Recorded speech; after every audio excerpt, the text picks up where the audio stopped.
Me too. Всех приветствуем. Сегодня мы будем говорить с Грегом МакХью о его выступлении на конференции «Линия времени». И интервьюировать его будет Алла Кинякиной, переводить буду я, Борис Гаврилов. Спасибо большое за представление. Грег, я очень-очень рада видеть вас в добром здравии, в таком хорошем качестве, которое сейчас нам удалось все-таки достичь. И я хочу поговорить о предстоящей конференции, где мы снова увидимся. Alla says that she's very happy to see you. She's happy to see that you are in good health. And now when our connection problems are over, could you please tell us about your incoming talk during the conference of Olga Kaver? Sure, I can do that.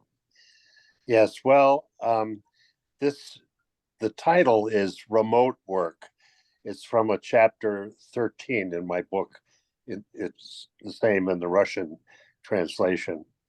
And it's a term that I came up with that it means the connecting through a surrogate, through another therapist, to bring healing to the client who's not present in the office. Темой выступления Грега будет удаленная работа. Одноимённая же глава есть в ее книге, в главе 13. Книга «Новой Регрессионной Терапии». Вот. Алла показывает, да, изображение книги.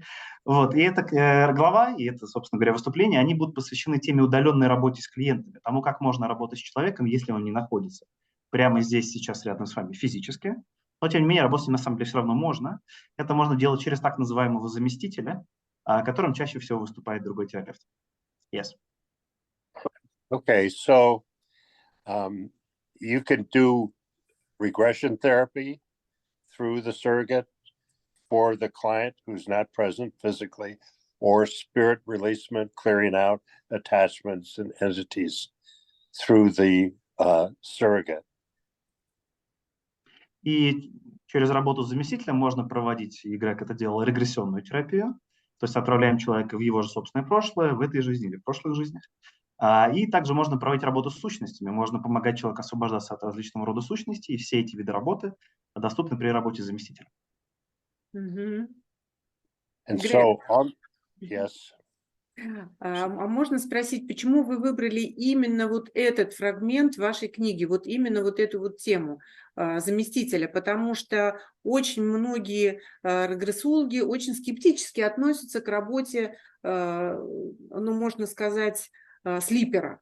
У нас это так называется. Alla wanted to ask you, why did you choose exactly this theme for the conference? She says that she knows quite a lot of regression therapists who are kind of skeptical about such types of work with the sleeper. We call, as Alla knows it, we call the surrogate a sleeper. Why did you choose exactly this theme? Because it works, and it's very powerful. It's a great way to bring healing to other people. And I've been doing it for, I don't know, 20 years or so. Грег говорит, что он выбрал эту тему, потому что она на самом деле работает.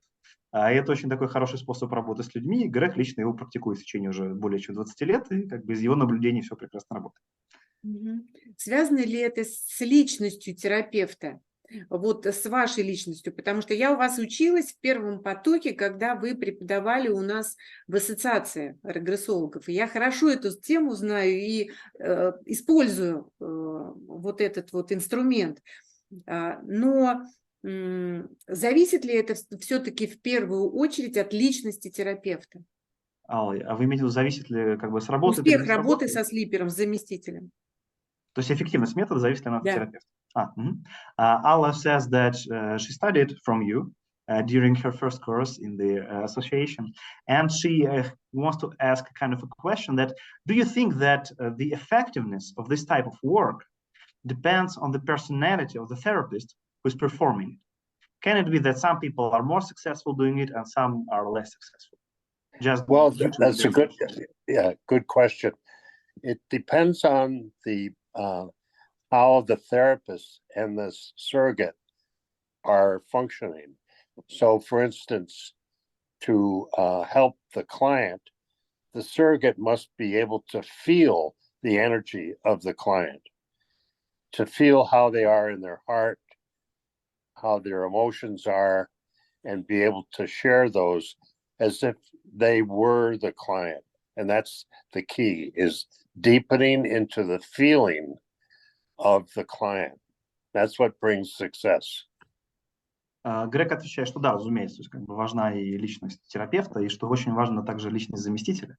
Потому что для того, чтобы такого рода работа действительно смогла произойти, заместитель должен, ну, как бы, обладать способностью подключиться действительно вот к энергетическому полю клиента, чувствовать то, что чувствует клиент, действительно войти с ним в контакт, потому что, соответственно, если этого контакта нет, то и никакой работы не получится.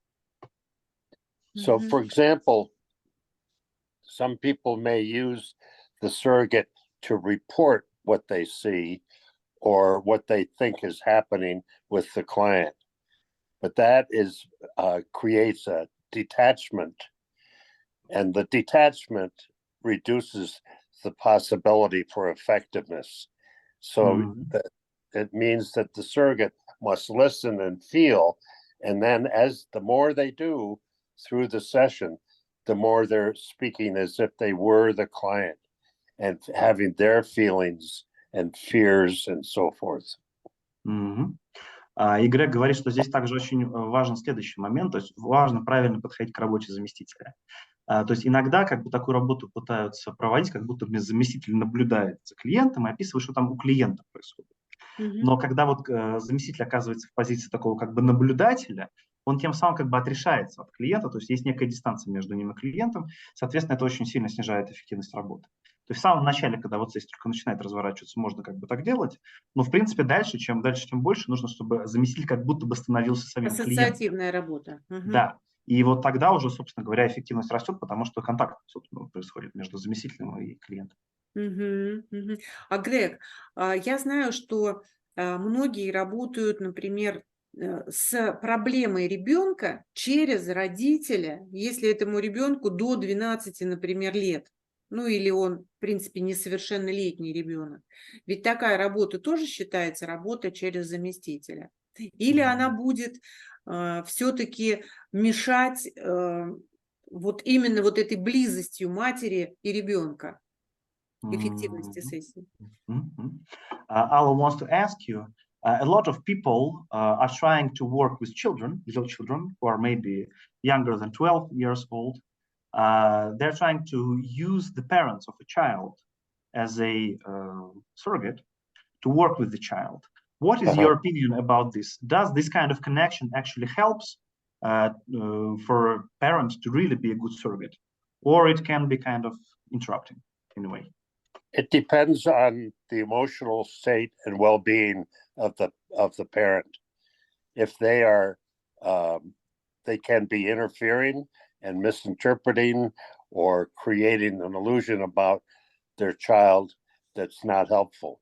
But on the other hand, it may be that it can work very effectively.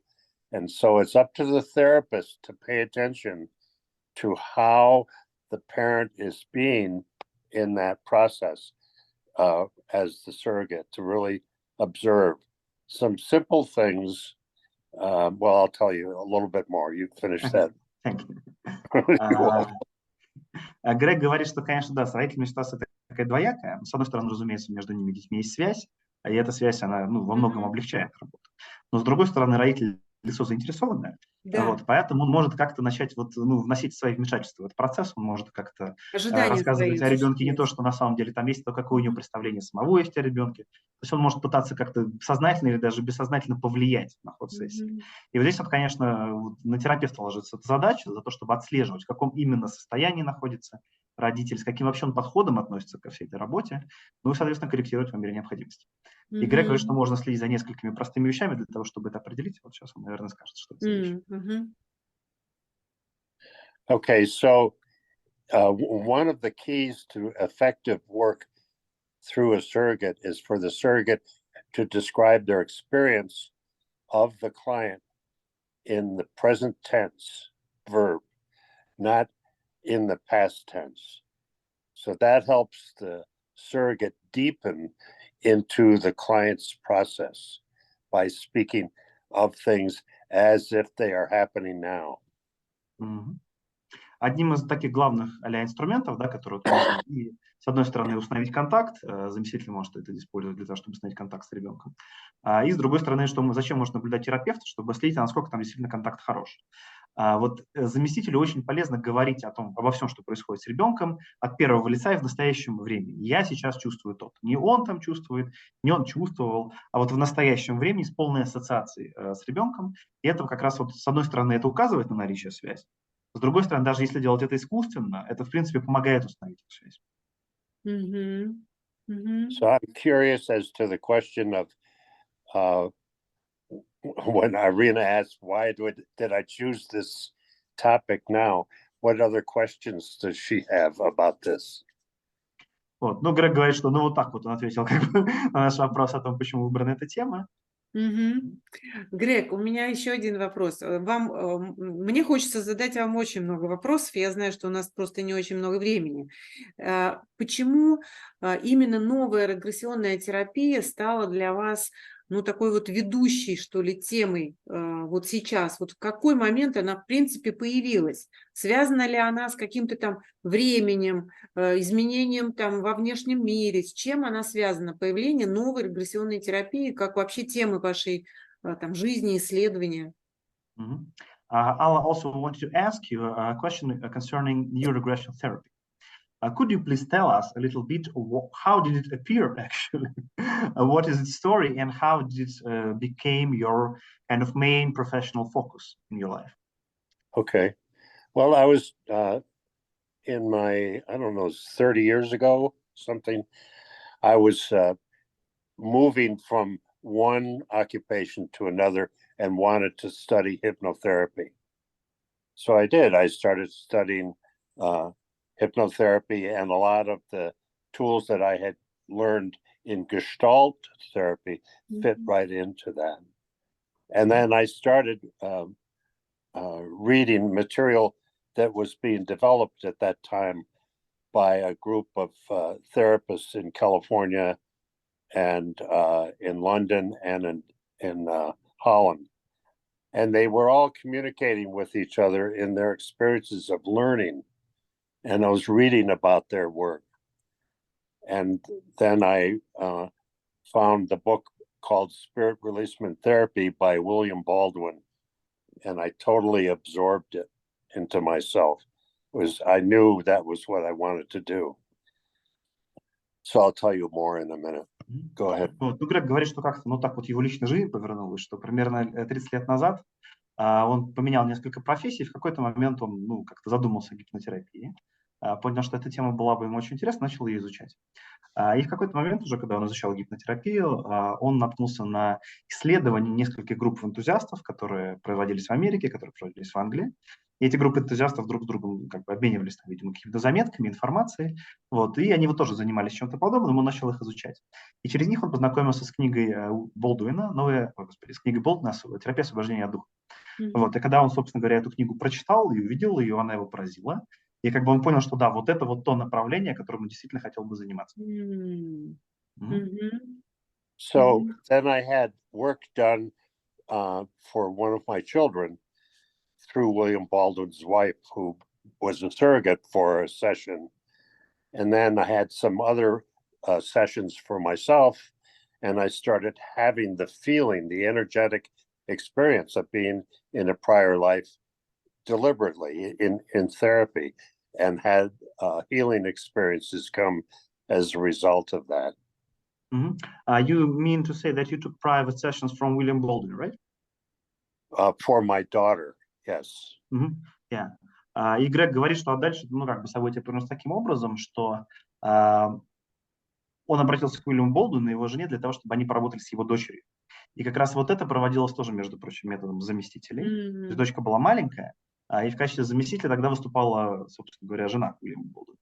Вот. Ну, после этого Грег и сам как бы тоже начал проходить терапию, но он столкнулся с тем, что, ну, работает оно, да, то есть вот он прямо, он действительно погружается в прошлые жизни, и это не просто какие-то там а-ля какие-то абстрактные образы, да, то есть это какие-то телесные ощущения, то есть он чувствует, как он энергетически туда погружается. Естественно, как бы он увидел, что вся эта работа, она реальна, на его опыте реально, и, собственно, вот он начал как бы двигаться в этом направлении еще выше. When Baldwin died, I could feel his presence.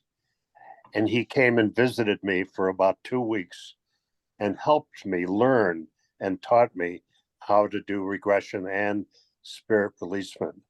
This was in addition to my studying his book, but his presence was very loving and thoughtful and true, really true. So that was a big experience. И когда Уильям Болдуин умер, Грег прямо чувствовал, что как будто вот рядом есть его присутствие после его смерти, и это как присутствие, оно помогает ему изучать и регрессионную терапию как таковую, и работу с духами. И он говорит, что вот, этот опыт такого, как бы а-ля присутствия, чувства этого человека рядом с собой, такого очень любящего присутствия, действительно как-то вот тоже был для него таким значимым опытом. Then also, around that time, I had an eye disease that had created a loss of sight in my left eye. And the disease was moving into the right eye. And the prognosis was that I would lose vision in that eye also. So I decided I'd better get it together and do my own regression healing.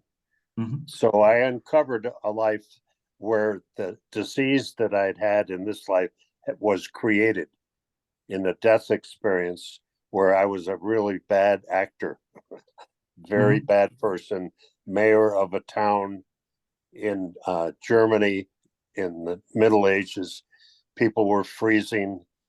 There was no firewood. There was no food. And I didn't help anybody.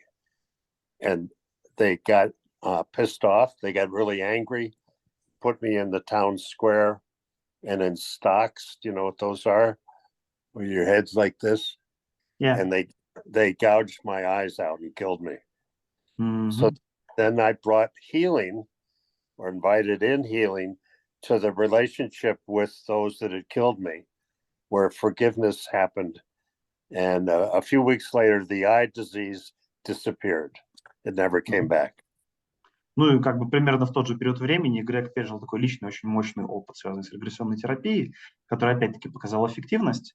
А у него на тот момент времени была какая-то болезнь глаз, причем довольно серьезная, то есть он полностью ослеп на левый глаз. И эта болезнь, она уже распространялась на правый, и врачи как бы говорили ему, что ну вот сейчас будет еще и там. Вот.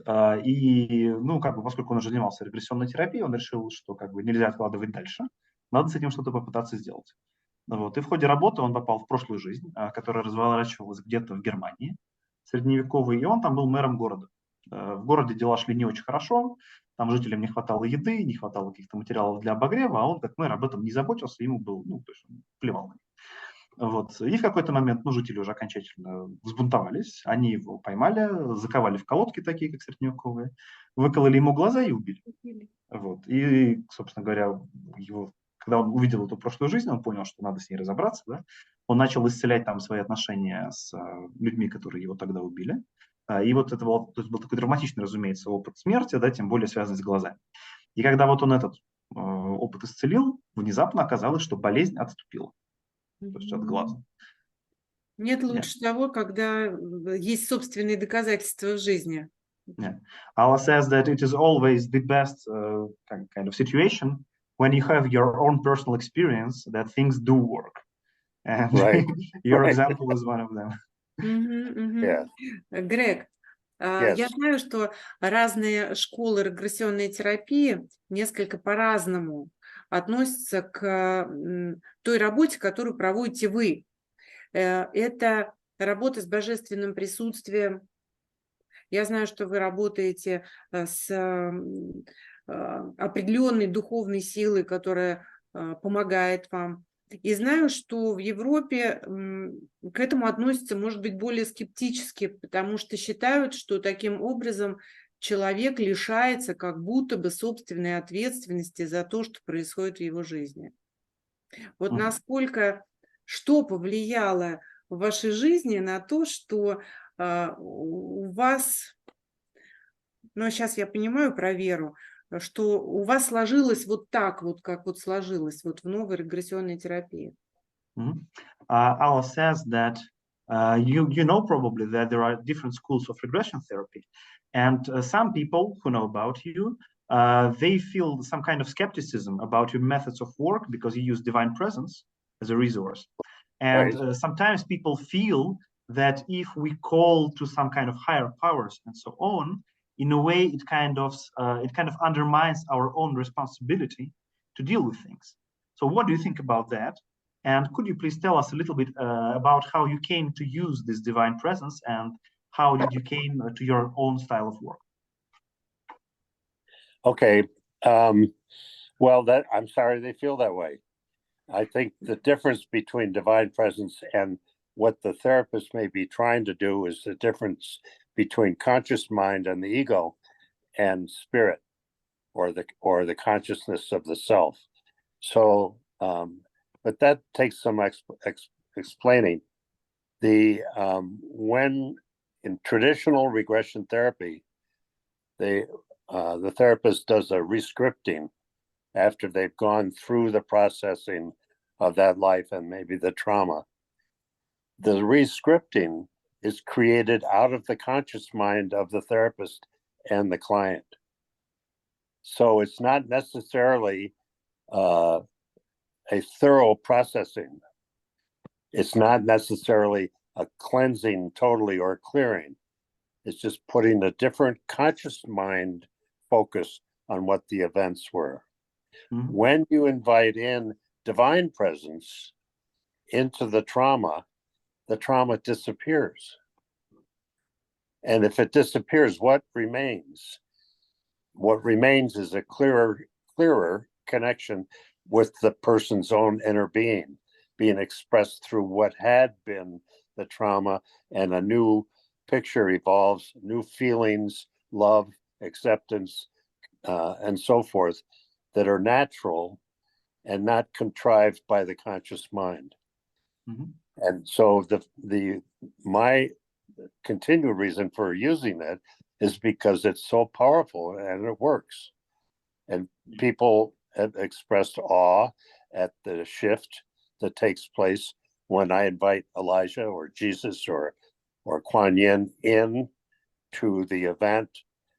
And the before and after is very startling and significant. So it works. I'm Capricorn, so I'm very practical. And if it works, I'll use it. Okay. Thank you so much. Грег говорит, что ему, конечно, жаль, что некоторые люди как-то так относятся к его методам работы, но как он лично это видит, да, то есть одной из таких классических техник для работы с прошлым, когда мы погружаемся в регрессию в этой или в прошлой жизни, да, является техника рескриптинга, да, когда мы погружаемся в прошлое, исследуем, что там за ситуация произошла, и после этого клиент вместе с терапевтом как-то вот помогает человеку по-другому на нее взглянуть. Да, то есть как-то вот меняют перспективу на нее зачастую. Вот, и Грег говорит, что вот как бы вот он видит определенную разницу между этой техникой и теми техниками, которые он использует, в том, что когда вот такая техника применяется, по сути, мы помогаем клиенту, используя наш сознательный ум, и человек тоже как-то использует свой сознательный ум для того, чтобы как-то уже с иной перспективы взглянуть на эту же самую ситуацию и как-то иначе ее увидеть. Да. Но с точки зрения Грега, когда вот он использует вызывание к высшим силам, да, и просит их снизойти в этот опыт, коснуться травмы исчезает, что здесь происходит? Вместо того, чтобы пользоваться ресурсами сознания, мы в каком-то смысле пользуемся ресурсами, можно называть это бессознательного, можно называть это высшего сознания, высшего я и так далее. И поскольку это гораздо более всеобъемлющее такое поле информации осознанности, результат получается глубже. Потому что когда вот мы там просто что-то как-то по-другому обговорили, как на это можно взглянуть, там все равно могут остаться какие-то следы незамеченные, какие-то оттеночки, что-то еще, которых мы просто не заметили, потому что нам не хватает, мы не можем увидеть все. Да? То есть мы как будто бы накладываем просто иную интерпретацию. А здесь работа происходит вообще на другом уровне, который во многом не затрагивает сознательный ум. Мы не думаем, а как же нам так про эту ситуацию подумать теперь. Да? Приходит высшая сила, касается, и оно все само по себе трансформируется. И с точки зрения Грега, вот как раз такая работа, она помогает человеку максимально войти в контакт со своим истинным внутренним «я», потому что вот когда мы исцеляем эпизод таким образом, вот все эти ментальные накручивания, которые там есть, они исчезают. И что остается? И остается истинное «я» человека, к которому он еще больше получает доступ. Поэтому Грег говорит, что, ну, как бы, вот, цитируя его, да, говорит, что я козерог, я практичный человек, я знаю, что это работает, оно работает, и я использую то, что работает. Вчера у меня была одна студентка, которая очень скептически относилась ко всему, что делается в регрессионной терапии. Она пришла первый раз на обучение, и первая же ее жизнь была с доказательствами по времени, по датам, по тому, что происходило там, и это соответствовало тому, что происходило здесь. И она была крайне удивлена тому, что вот таким вот способом ее бессознательное достало какую-то жизнь, которая ей тут же ответила на все ее вопросы. Потому что если бы я ей отвечала на эти вопросы, это было бы как раз вот на уровне вот этого вот горизонтального сознания нашего. А ей был спущен ответ совершенно из другой области. Вот, наверное, все зависит вот от веры, от личной веры. Личной веры в каком смысле? Ну, веры конкретного человека вот в эту инстанцию, с которой мы работаем. Потому что иначе это будет что-то искусственное. Alla says that, of course, it is very powerful when a person just has this experience. For example, she had a student yesterday. It was a girl it was her first attempt to learn regression therapy. And when the girl came, she was very kind of skeptical about this whole idea, about something going to past lives and so on. And she says that the very first regression she had, it was just spontaneous, it was whatever will come. These past life, they could actually confirm that these things did happen in these days and involved these people. So they had real world confirmation of that these things really did happen. And she was amazed because, well, she was always skeptical, and now she just can confirm that, yes, this is real. And Alla says that if it was me who will tell her about this, yes, you have to believe, and so on, it would be different because it will be one person trying to persuade another. And what happened actually was her unconscious gave her the confirmation without any kind of outside interference.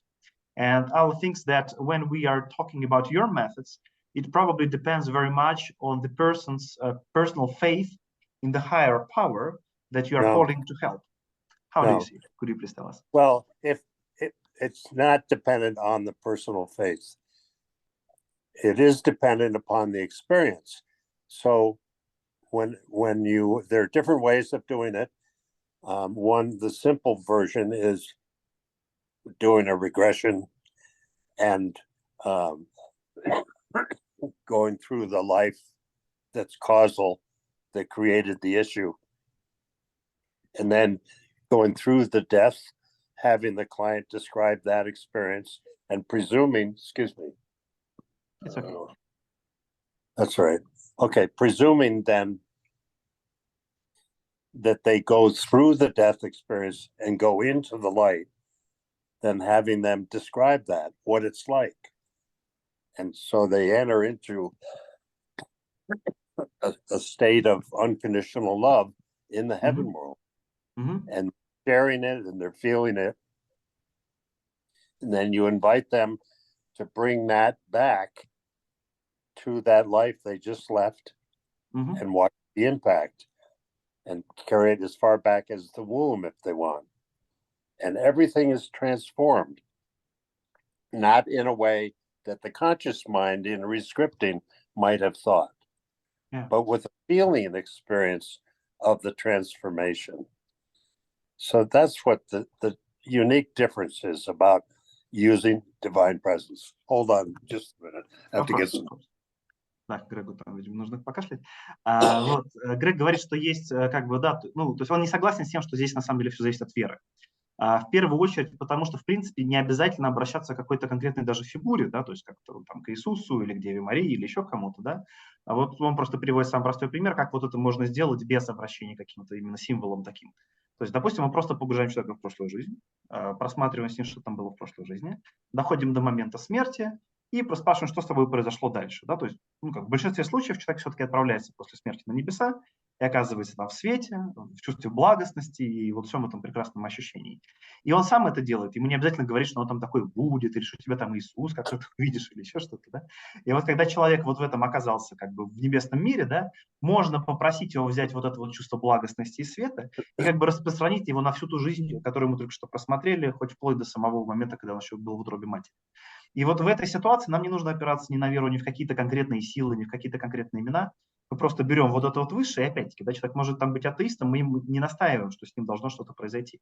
Мы просто как бы раскрываем процесс самостоятельно, он сам туда приходит и просто может зачерпнуть это и использовать. И как бы нет нужды каким-то там конкретным именам называть. Это очень важно, что вот сейчас было вот это сказано. Спасибо огромное. Well, thanks you so much for kind of giving this explanation in a way, yeah, because in such a way we can try to use the same power without naming something or without using Right. person's faith or something. It's just Right. there. He discovers it himself, and yeah, exactly right. That's very important. It's not what they believe; it's what they experience. Грег говорит, да, что вот как раз здесь самое важное, то есть потому что здесь важно как бы не то, что человек верит или не верит, да? Важно то, что он испытывает. И вот таким образом мы как раз просто без навязывания ему каких-то идей можем его самого привести к этому опыту, и дальше он этот опыт использует для исцеления. Also, a therapy called core transformation, which very simple to study. It's the book is written by two sisters, Connie Ray and Tamara Andreas.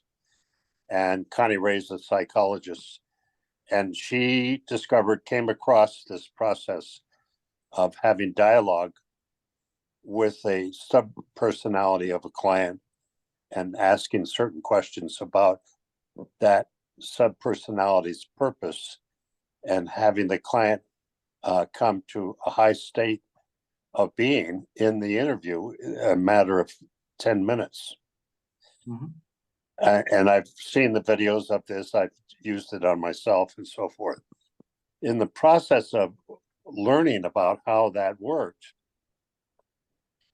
I realized that one could access a higher state of consciousness through that protocol of asking the part that's, say, an angry part, what it wants, and the responses that come are totally contrary. It wants love, and then you can ask the client to imagine having that experience of love, and it comes to them. Doesn't matter if they're Christian or Jewish or Muslim or nothing. They start having that feeling in the chair, in their chest, right away. And it's like, it's magic.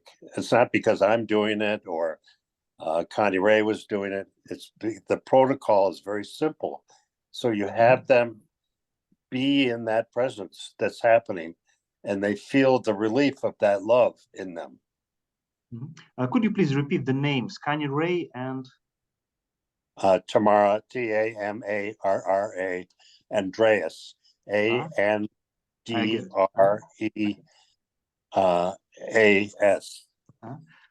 Грег сейчас рассказал про метод, который был изобретен двумя сестрами, Конни Рэй и Тамара Андреас. Метод называется корневая трансформация. И этот метод, он тоже может использоваться нами для того, чтобы помочь вывести человека как бы в абсолютное состояние, если это можно так назвать. Да? И заключается он в том, что, вот, например, мы работаем с человеком, с какой-то его частью. Ну, там, допустим, да, какая-то у него есть часть, она чего-то хочет. И мы спрашиваем, окей, чего ты хочешь? Она нам дает нам ответ. Мы говорим, окей, а теперь представь, что у тебя это уже есть. Да, что, допустим, часть говорит, что она хочет любви. Представь, что эта любовь у тебя уже есть. Как это будет ощущаться? И вот человек может погрузиться в это состояние и реально ощутить эту любовь. И там, в принципе, можно спросить, окей, а что дальше ты хочешь? Чего ты еще теперь хочешь? И вот так вот можно пройтись по цепочке, и в какой-то момент человек, ну, как бы, в тех или иных словах, да, потому что у каждого они разные, да, описывает запрос на высшее состояние в каком-то смысле. Можно спросить, окей, а как оно будет ощущаться? И вот человек уже оказывается в нем. И, собственно говоря, вот мы точно так же вышли в это самое состояние, которое можно использовать для работы. Да, и опять-таки, то есть этот протокол, ну, то есть в нем нет ничего религиозного или антирелигиозного, да, то есть неважно, человек, например, придерживается христианской веры какой-то, ислама, иудейской, или он атеист, неважно, да, то есть мы просто вот таким вот образом, перебирая потребности и запросы, мы в конечном итоге можем выйти на высший запрос, и представь, каково это будет тогда. И вот он уже вошел в контакт с этой силой, и ее же, опять же, можно использовать без навязывания каких-то ярлыков религиозных, символических, каких-то еще. То есть есть изначальное знание и вера в то, что человек знает свое идеальное, вот это нормальное, родное, естественное состояние. И вы его туда возвращаете. So we are kind of, this approach is based on the assumption that the person deep inside knows the kind of the absolute state, the good state that he can have, and using this, we just kind of return him into the state. Because maybe he's not aware of this mentally, but he can come to this love and so on, and then we can just use it, right? Yes, and so then what Connie Ray will do is, after the client's experiencing love, then have the client say to that part, excuse me, It's okay. what would you want after that? And usually a very high state is referenced, union with God. Really? Okay. Imagine having that experience of union with God. And they do have it. They entered right into it. There's no belief or anything. It's just the suggestion that what they wanted could happen, and to imagine having that. And so they come into an even higher altered state. So there's sitting there with the therapist. And so then what Connie Ray does is, through a series of regressive steps back, takes that higher state back to where the anger was first created and bathes that moment in the higher state. And the anger disappears. И вот Грег как раз, ну, то есть он рассказал сейчас пример, да, то есть вот человек, у него изначальная ситуация была, часть на что-то злилась, да, то есть он пришел с запросом про злость, они поговорили, вот там какая-то часть его, которая на что-то злилась. Естественно, вот он описывает, как Конни Рэй использовал протокол, что она провела вот эту часть, окей, чего ты хочешь, да я злюсь, окей, чего бы тебе хотелось? Мне хотелось бы любви, да? Окей, представь, что эта любовь у тебя же есть, вот человек в эту любовь погрузился. Дальше просто, окей, что хотелось бы сейчас? И на следующем шаге был запрос на единство с Господом. Да, то есть такое очень высокое измененное состояние. Вот, хорошо, представь себе, как оно было. Да? И вот человек в какой-то момент доходит до этого ощущения единства с Господом, и потом может сказать, окей, а теперь возьми это единство с Господом, это чувство, да, и омой вот этим вот чувством эту часть себя и вот эту злость, которую он испытывал. И в этот момент происходит трансформация. So when I was doing that and realized in myself that this process, this way of taking a subpersonality that was created in trauma could lead to a higher state of consciousness, and then we could carry that back to the trauma, then I said to myself, 2 o'clock in the morning in bed, and I said, we could do this in regression. Yeah. Why not? So I started realizing that the higher state, no matter how you get to it, is accessible and can be brought into trauma of this and other lifetimes.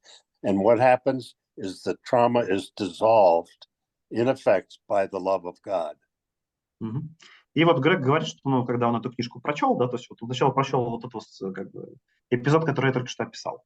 Ну, он прочел, ему стало интересно, он начал с собой там что-то пробовать. Потом говорит, что я там лежу вечером в кровати, вот работаю с самим собой, у меня это происходит, и тут как бы, что вот и тут до меня дошло, что как бы зачем ограничиваться этим, мы же можем, собственно говоря, точно так же человека в регрессию отправить, и там же провернуть точно такой же процесс.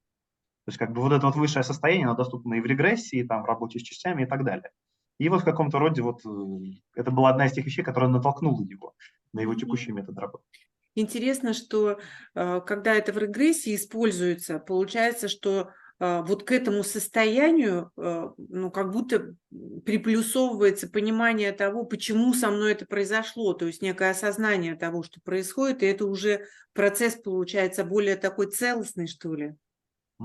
Alla says that it is also interesting that when we use this kind of method in regression, this higher state is also coupled with understanding of why things happen the way they do.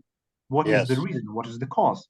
And it kind of makes this process more kind of broad, maybe, more widespread, more kind of whole.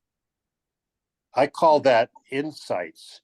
It's not necessarily a why, but when you go into the feelings in regression work, then, and not why do you feel this way, but how do you feel this way, or how are you in this, then a whole realm of awareness comes, and explaining situations, relationships, and bringing about the healing.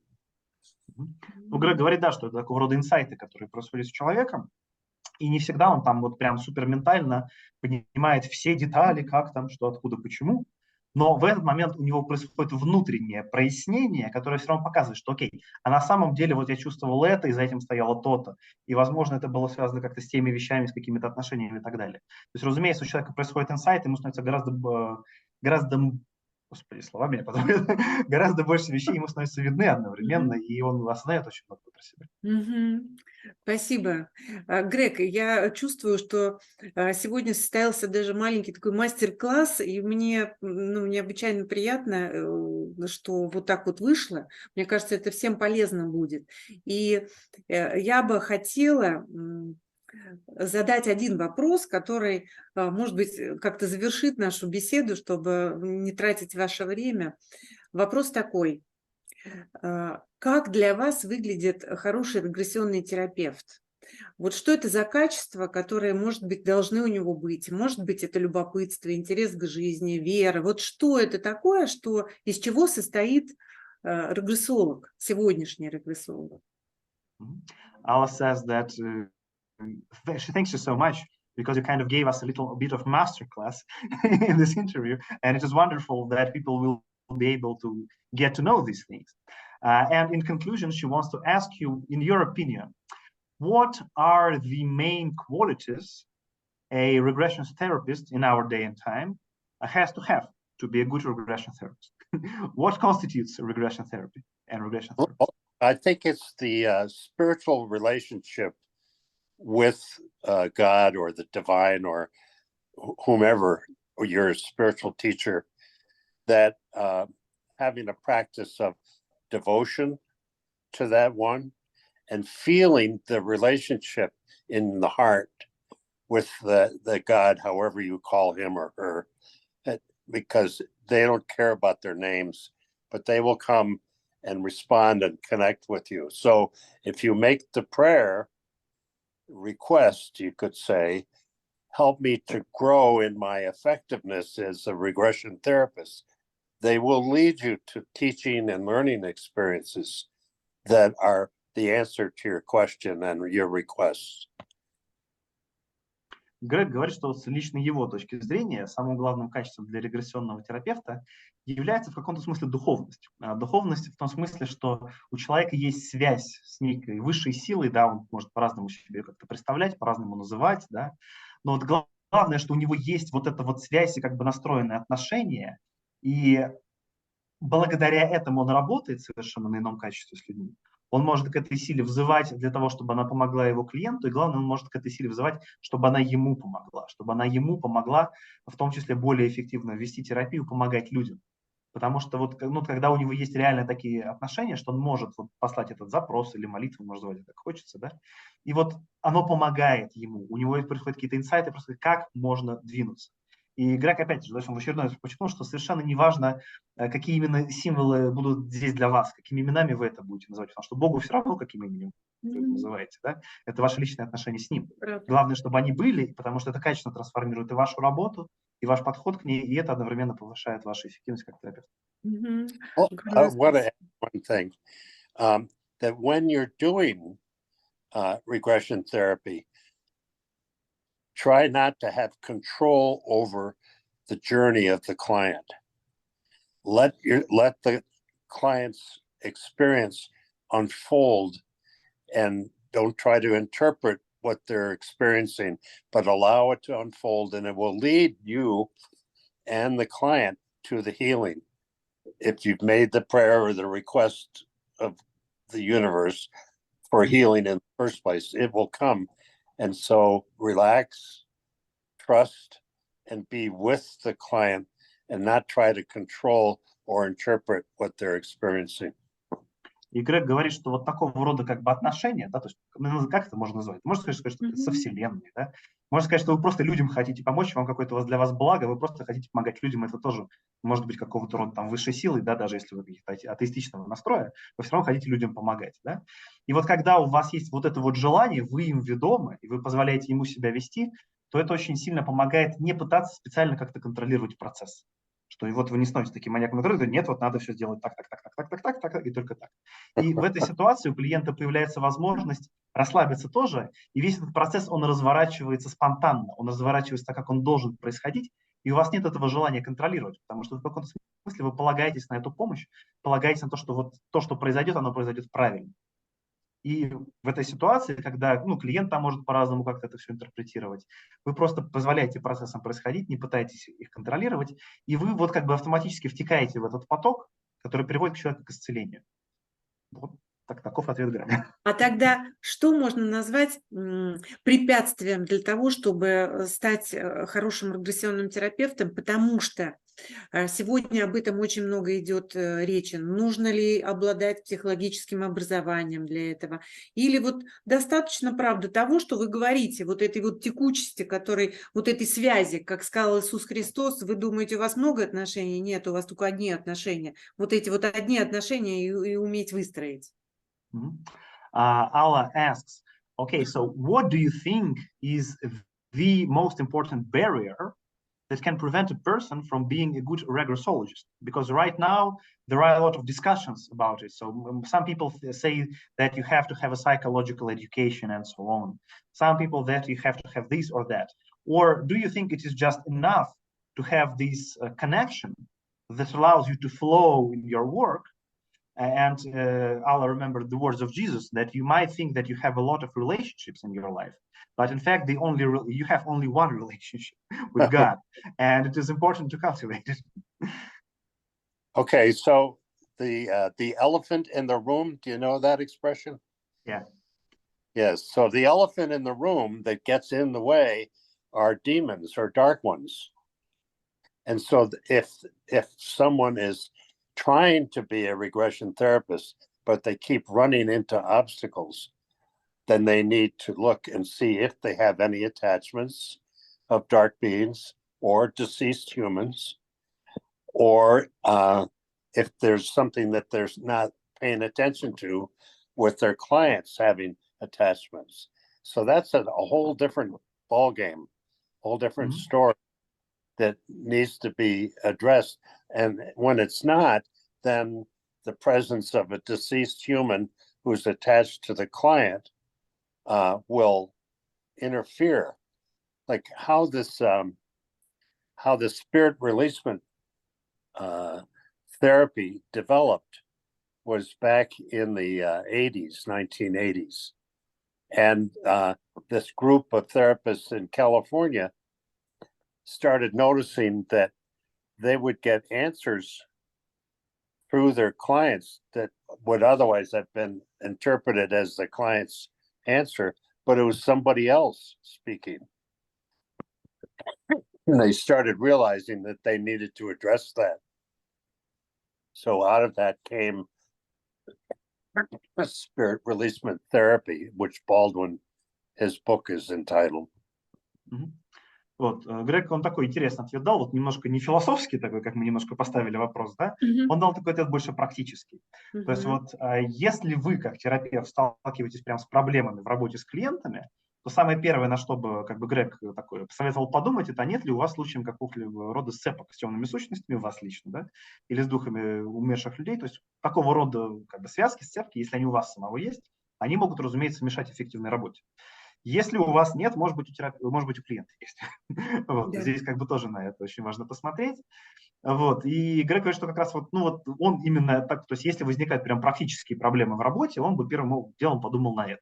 Вот. И он говорит, что как раз во многом вот так и родилась вот такая современная терапия работы с духами, да, то есть, разумеется, у нас есть стандартные шаманские традиции и так далее, но как бы вот в том виде, в котором она вот некогда появилась, в том числе у Болдуина, она возникла в ситуации, когда вот были просто группы терапевтов в Америке, которые работали с своими клиентами, и они начали замечать, что вот иногда клиент как будто бы от себя что-то отвечает, но создает впечатление, что как будто отвечает на самом деле не он, а что-то через него или что-то другое. И вот они на этом как-то заострили внимание и как бы поняли, что хорошо было как бы поработать в этом направлении. Ну вот и в конечном итоге таким образом и возникла терапия освобождения духов, которой занимался Болдуин.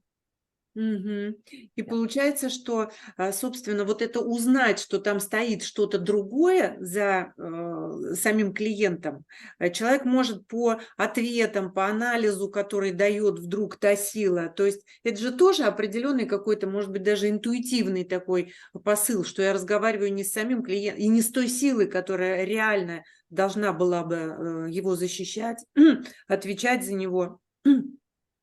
Правда же, так я понимаю? Alla says, so does she understand you correctly, that in a way, it is kind of not a requirement maybe, but a skill that is needed for a therapist to have the kind of intuition that would show him that maybe what I'm hearing right now is not said by a client or by some kind of power that is helping him.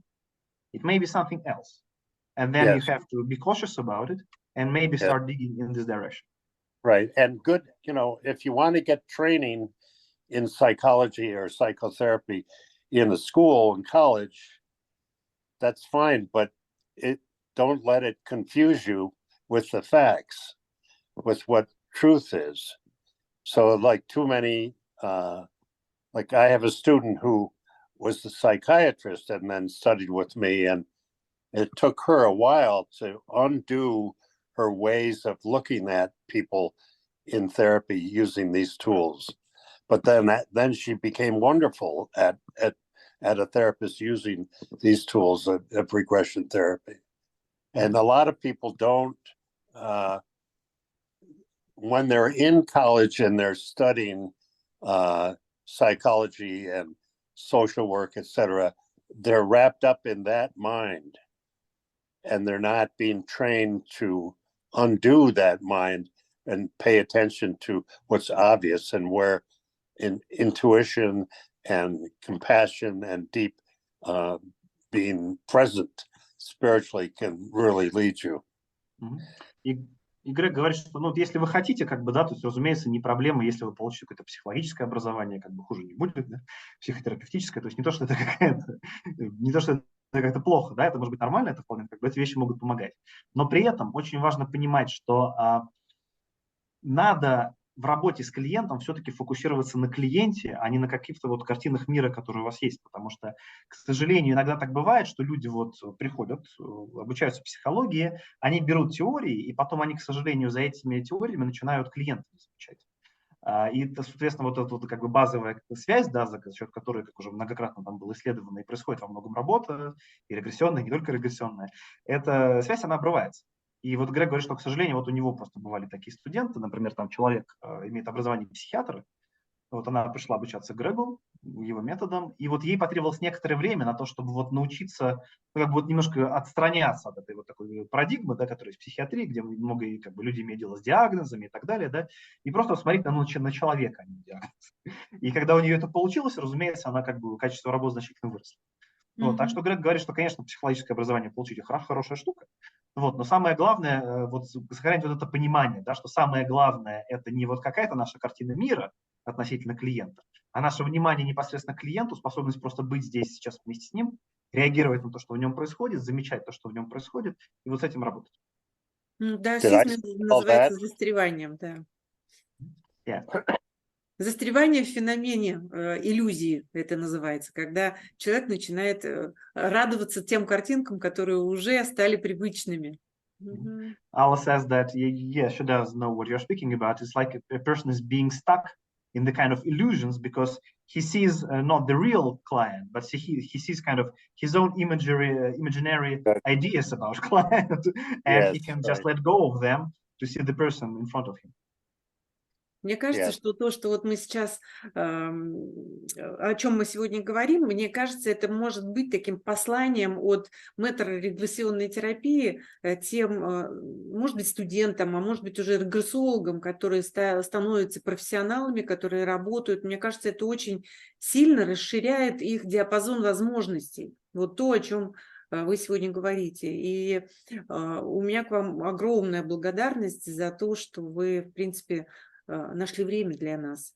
И если есть еще что-то, что вы хотели бы сказать, то это самое время. Alla says that she's actually very grateful because she thinks that our talk today might become, kind of a message from maestro of regression therapy to students and maybe some regressologists, and that the things you are speaking about, they can broaden their perspective and kind of give them a better and bigger toolbox to use with people and to understand the basic principles of this work. And she's very thankful to you for this speech. And maybe you have some kind of message or you want to say something, to our viewers, now is the time.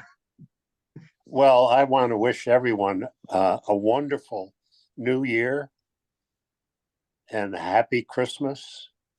And I'm grateful for all of you that we've worked together for a couple of years. And I feel so much love for all of you that have been students or friends and colleagues in this learning process. And I wish everyone, whether in Russia or Belarus or Africa or wherever, Merry Christmas. Much love to you all. Thank you so much. Грег говорит, что он, по сути, просто хотел бы высказать нам свою благодарность вот за вот ту работу нескольких лет последних, которую мы с ним проводим, всем нам, и зрителям, и студентам, и сотрудникам, и коллегам. Он очень благодарен нам всем, он нас всех поздравляет с Новым годом, желает хорошего Рождества. Ну и вот где бы мы ни находились, просто спасибо нам и хорошего Рождества, где бы мы ни были, там в Африке, в России или где бы ты ни был еще. Thank you so much, Greg. It was a pleasure to see you again. Yeah, and I'm looking forward to our talk. Спасибо огромное, спасибо большое. И вам тоже всех благ в преддверии этого Нового года и ближайший праздник – это Рождество. Всего самого-самого доброго. Я счастлива буду увидеть вас на конференции. Alла says that she wishes you the absolute best, and she also congratulates you with the Christmas and New Year, and she can't wait to see you on the conference. Okay, all right. Bye-bye. Thank you so Спасибо. much. Bye-bye. Bye-bye. Спасибо огромное. Борис, спасибо огромное. Вам спасибо, Алла. Спасибо. Так, Всего